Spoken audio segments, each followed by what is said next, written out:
N'oubliez pas que ça dure une semaine la compétition, donc partez pour une étape aujourd'hui, prudemment. L'essentiel c'est de vous retrouver à l'arrivée, vous ayez pris du plaisir et que vous soyez fiers de recevoir la médaille. Donc tout peut arriver, des blessures, etc. Mais prenez soin de vous, faites vraiment attention, ça dure une semaine. Écoutez les conseils des anciens. Enfin voilà, on va vous en répéter chaque jour des conseils comme ceux-là.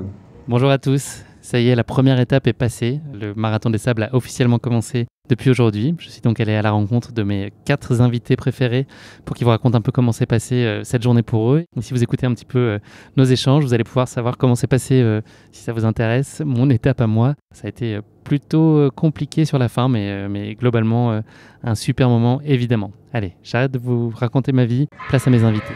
Attention, 5, 4, 3, 2, 1, go! À tout à l'heure, bonne chance à toutes et à tous! Vous êtes magnifiques!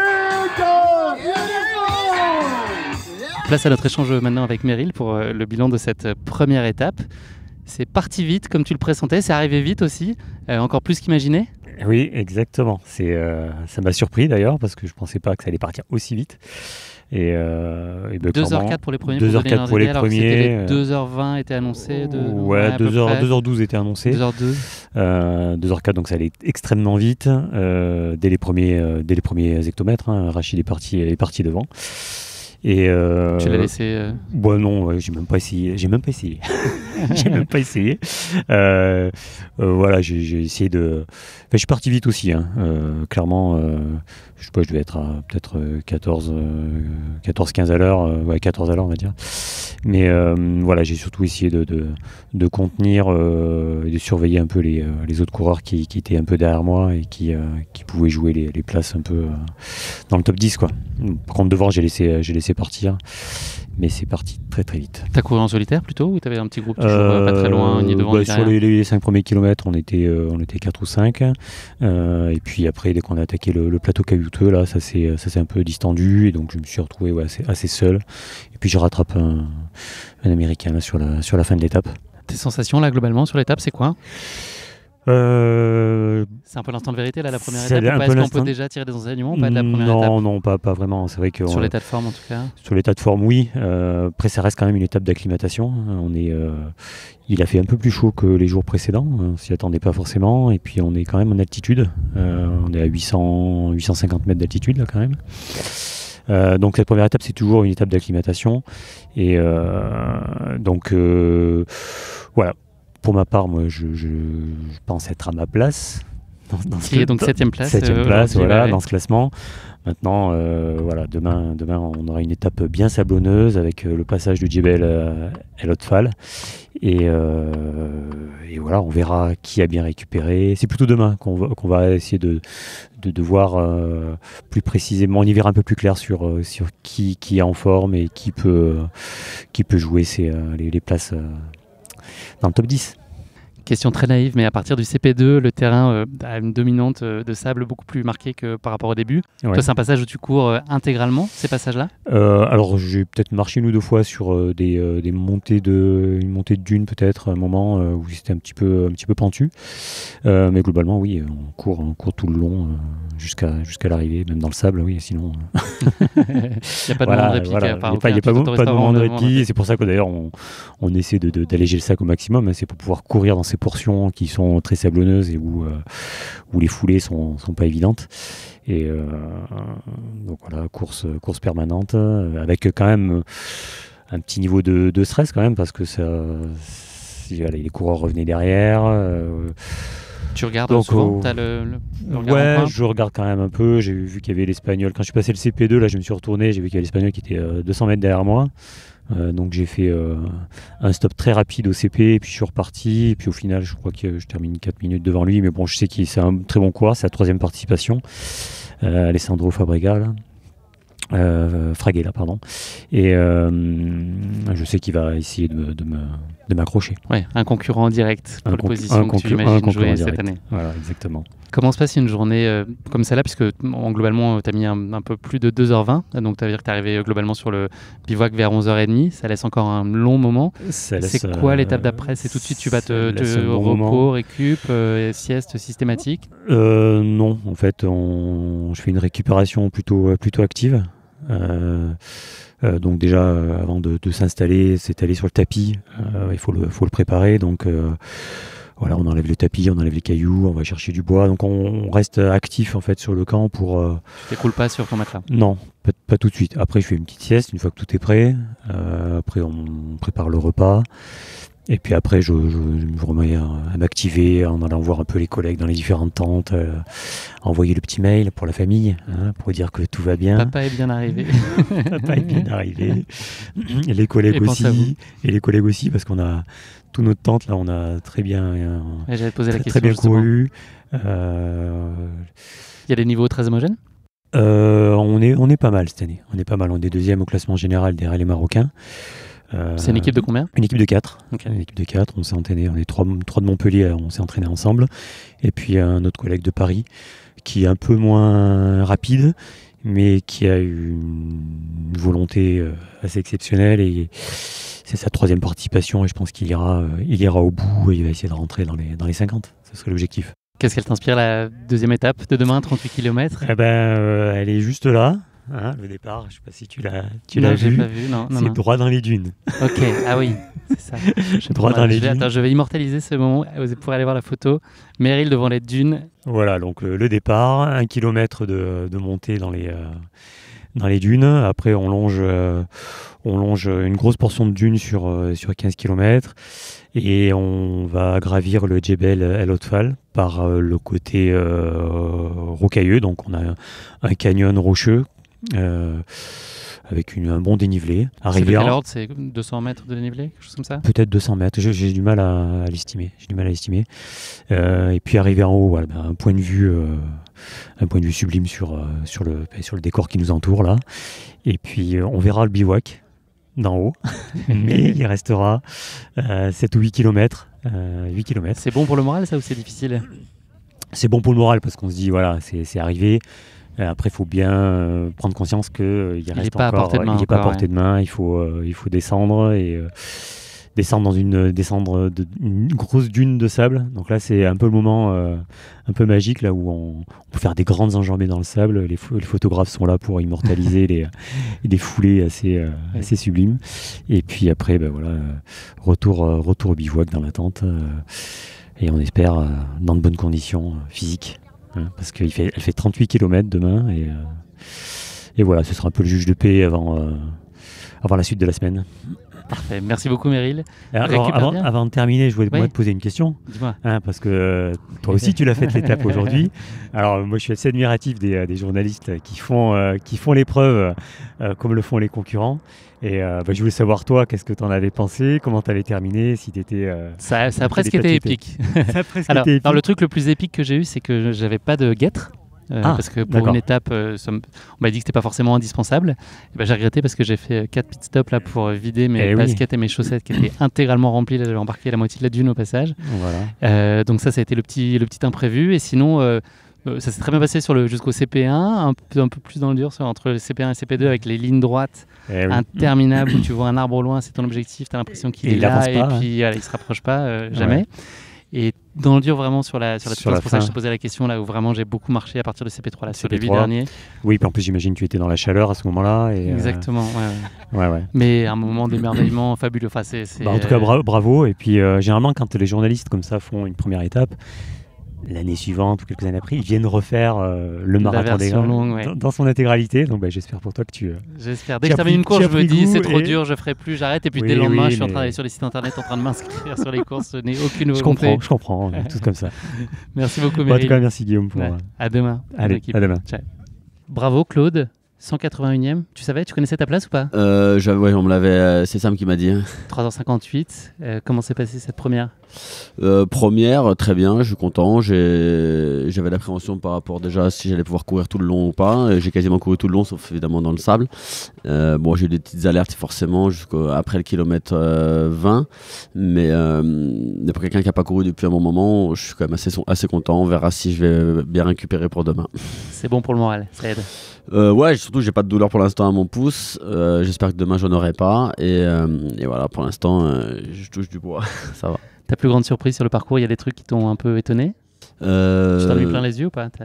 Ouais, parcours joli, beaucoup de sable. Bon, après, j'ai tendance quand même à regarder à 3-4 mètres devant moi pour essayer d'éviter les cailloux au maximum pour mon pouce, donc j'ai pas profité plus que ça. Mais non, j'avais quand même des beaux passages, c'était agréable. Gestion de l'eau, alimentation, tout ça, pas de problème? Ouais, ça nickel, je fais attention à ça justement pour me donner plus de chance. Donc ouais, non, j'ai bien bu et je me suis bien alimenté. Est-ce que tu as fait la course seul ou est-ce que tu as tapé la discute avec des petits partenaires de course à droite à gauche pour faire passer le temps? Disons que ça, mais il est parti assez vite, kilomètre 4 je crois qu'il m'a abandonné. Quelle ingratitude. Non, mais il est en forme, c'est normal, j'ai toujours dit ça moi aussi. Ça m'est déjà arrivé plein de fois de partir avec des amis sur des courses et puis finalement c'est moi qui pars. C'est dans toute légitimité qu'il avait le droit, qu'il devait le faire. Après, ouais, j'ai échangé un peu à gauche à droite avec des Suédois, avec des Anglais, voilà. Qu'est-ce que ça annonce cette première étape là pour toi? C'est de bon augure pour la suite? Ça annonce juste une première étape de fête. Une de moins. Une de moins, mais j'attendrai déjà de voir demain soir avec 38 de plus. Voilà, j'ai déjà quand même 2 ampoules. T'as été voir les docs? Ouais, j'étais voir les docs. Moi, j'ai un des doigts qui griffe et qui prend des ampoules vite. Et ben, elles sont arrivées quand même assez vite. Je pensais pas le premier jour quand même. Il reste plus que 220 bornes, ça va. Non, pardon, je devrais pas te dire ça. Ok, Claude, écoute, c'est tout pour aujourd'hui. On se donne rendez-vous demain. Merci Guillaume. Et bon, il faut le dire quand même, Guillaume, t'as bien couru aussi. Félicitations à toi. C'est gentil. Maintenant, tu vas être obligé de faire revenir un jour et faire toutes les étapes. Je me suis dit que je pourrais probablement jamais, mais bon. Jamais dire jamais. Exactement. Je te remercie. Merci Claude. Frédéric, Cécile, bonjour. C'est reparti pour une nouvelle journée sur le bivouac du Marathon des Sables. Bravo à vous, vous avez terminé cette première étape. Comment s'est passée cette première? Est-ce qu'elle a été à la hauteur de l'impatience qui était la vôtre hier? Ça s'est bien passé. Le début a été plutôt facile. Et après, les difficultés ont commencé au checkpoint 2, notamment avec le poids du sac. Ça fait très mal aux épaules. Mais là, on est en train de faire du tri. Il y a de l'optimisation qui est en cours là, c'est ça? Oui, c'est ça. Exactement. Ouais, j'ai vu Cécile nickel jusqu'au 20e kilomètre. Et là, après, elle est rentrée dans le dur à cause du sac, tu vois. Les jambes, ça allait très bien et tout. Mais donc là, entre le dernier checkpoint et l'arrivée, il restait que 7 km. Il y avait pas mal de sable. Et on a fait 2 pauses parce qu'il fallait pas qu'elle... Elle se demandait si elle avait pas le dos qui s'était déplacé et tout. Ça a l'air de s'être très bien passé, mais elle a porté... Tu vois, elle fait 52 kilos. Elle a un sac qui fait 10,4. Donc, ça fait quand même 20% de son le poids. ratio Sans les important. gourdes. Sans les gourdes, donc elle était peut-être plus à 11, ouais. Donc tu vois, c'était lourd pour elle. Donc c'est pour ça qu'on optimise là. Mais franchement, attends, Ça s'est plutôt bien passé. On a mis 5h55 ou 6h ou 6h02, je sais plus. Enfin. Un petit bingo effectivement, pour savoir quelle est votre position et votre temps. C'est effectivement un peu moins de 6h, 5h53 de mémoire. Bien, on est content. Alors, il y a à peu près 850-900 finishers. Vous estimez à peu près dans quel slot? 700, 750. Ouais, on se Bravo. met là-dedans, nous. 696 et 697. Non, il y a 700 premiers, dis C'est de donc. toute façon pas vraiment votre sujet, Pas du l'histoire tout. de la place, mais en tout cas, ça fait Nous, on est quand plaisir. même contents. Ouais, vous pouvez être fiers de vous. Donc Cécile, tu vas avoir un exercice un peu délicat aujourd'hui. Tu vas devoir aider nos auditeurs à visualiser un peu ce à quoi ressemblait cette première étape. Est-ce que tu peux nous la décomposer peut-être autour des CP 1, 2 et 3, sur la trentaine de kilomètres que comptait aujourd'hui l'étape? Et puis peut-être les petits passages de dunes. Enfin, nous raconter un petit peu comment toi tu as découvert tout ça. Et puis au fil des kilomètres, un peu, pas au kilomètre près, mais en tout cas dans les grandes lignes, un peu expliquer quel était le type de course que tu as vécu aujourd'hui. Du coup, l'étape d'aujourd'hui faisait 30,2 km, Ouais, c'est je ça. crois. Le premier checkpoint était à 12 km. Donc avant, c'était plutôt des cailloux, c'était plutôt roulant. Ce qui est a... bien, c'est que tu commences à avoir les termes techniques, ça me plaît. Ouais, pas mal. Ah, pas mal, hein. Ouais, impressionnant. Au niveau de la VMA, ça se passait comment? Donc là, ça s'est plutôt bien passé.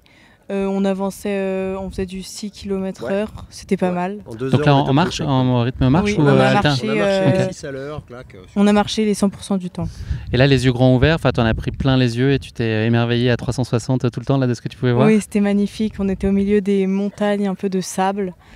Après, on est rentré dans des petites dunettes à la fin à l'arrivée du checkpoint 1. Et après le checkpoint 1, on a surtout été dans des dunes, donc plutôt du sable.